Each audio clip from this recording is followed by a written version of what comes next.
Good morning, everyone. Happy Monday. I am currently looking for my cup of coffee. I hope everyone had a wonderful weekend. Ours was a mix of quiet and busy. We went out to Josh's place yesterday for Bee's birthday party. It was a family event, and it was lovely to hang out with everybody. My mom and my dad were there, and my uncles, and Josh's mom and dad and sister were there, and his mom and sister made the best cake. It was so yummy. They did a great job. And that was yesterday's kind of event. I don't remember. Oh, I got Birkenstocks on Saturday. Harrison was like, I want to get out of the house and do something, which is new. This is new. Usually he just, wants to be in his room, being a teenager with his friends.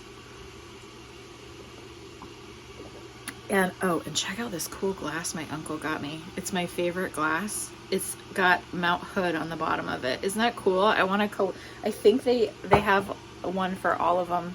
He gave it to me for, I think, my birthday last year, and I love this glass so much. It's my favorite. Anyway, Harrison wanted to go out on Saturday, and I've been meaning to try and find some different shoes. Hi, bud. To work in, because I stand a lot when I'm working, and I noticed that when my my shoes start to wear down, my low back hurts a lot. So foot support is really, really important. And so I was actually going to find these work Crocs that I had discovered that look like a clog, and they had an arch in them. I need really high arches in my shoes. And then I happened to, right next to the shoe store we went into, Harrison wanted some Crocs as well. So that was our little adventure. And right next to him was all the Birkenstocks, and I tried one on, and oh my God, I was sold.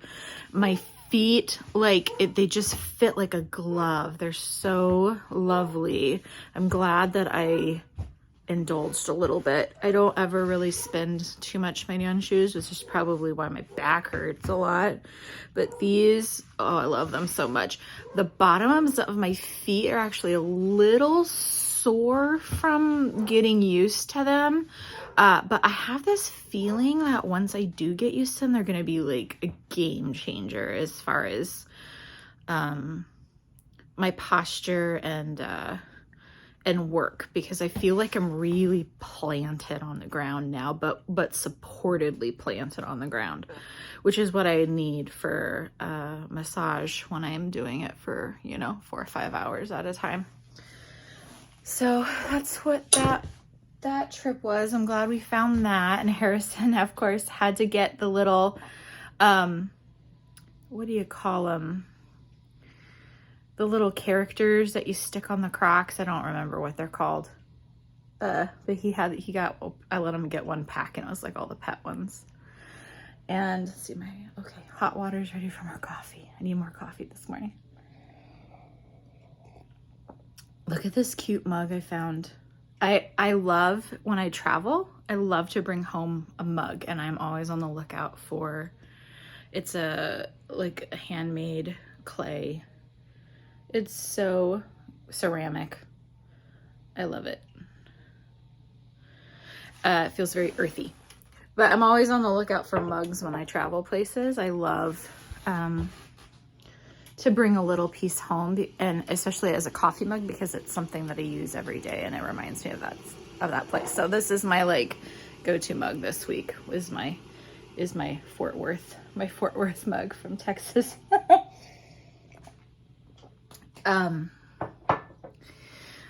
Let's see. Oh, and I am a single parent until Thursday.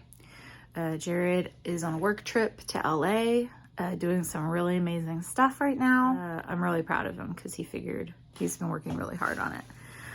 So he's down there, and I'm the both of us this week. But it's not really that big of a deal. Harrison is so easy. I think, like, I remember when Jared left, when he was a baby, and it was just, as any of you know, single parenting with a toddler.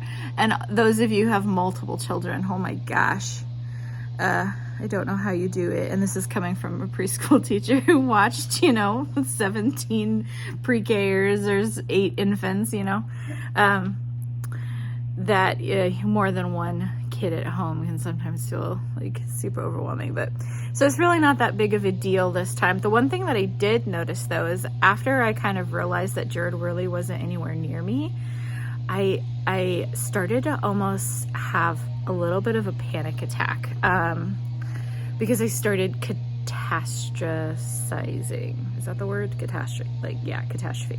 I started making up in my head. I was like making coffee yesterday morning, and I started making up all the things that could go wrong. And like in my head, I was so living in this like imagined like what if, that I started reacting physically and started to feel panicked. And I was like, whoa, hang on, stop. I have to like take a step back and realize that I am making this up in my head.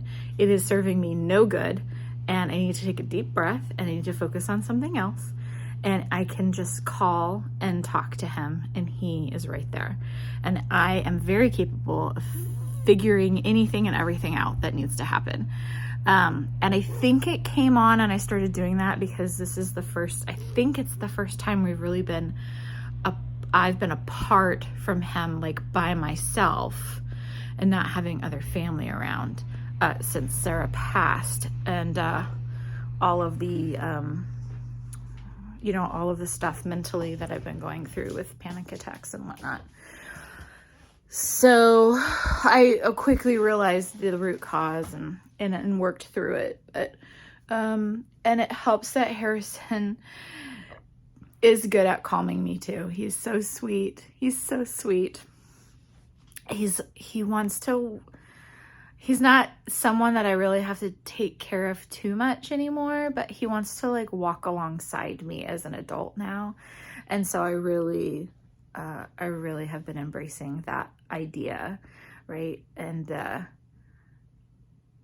kind of, setting an example as his parent, but also realizing that he's growing up and he is ready to kind of take on a different role in the house, and trying to let him walk alongside us when making decisions and be a part of that. We made some plans this weekend for a future trip for the summer that we're going to do with family on Jared's side, and he got to kind of be a part of the decision making and the process of seeing how like planning happens. And I think he felt really like grown up and really a part of the decision making unit. So yeah, it'll be okay. I may just have to keep reminding myself, try to catch myself when I'm starting to like imagine fake situations and getting caught up in my head. And it's hard to have such, I think, a big imagination sometimes. I am either living in the past and having to pull myself out of the past, or I'm making up a fake future that's stressing me out. And I am really trying hard to stay grounded in the present. And it is a lot of work. I'm sure a lot of you can relate to that. And it's a lot of work for you too. A lot of time trying to spend on being quiet and meditating and being very aware of what my feelings are and using those tools that I've learned so that when this stuff happens, I can recognize it and access the toolbox. Because before I couldn't, and now I'm starting to realize that I can actually access the toolbox. I'm realizing this is happening. This is the tool I need to get out of this. Let's do it. And so that is a humongous change from 7 months ago. So that's about it from me for today. I have a whole afternoon of clients, so I'm just kind of relaxing this morning. I have some more coffee, make lunch soon, and then get ready for my day. So y'all have just the best week, and I will talk to you soon. Bye-bye.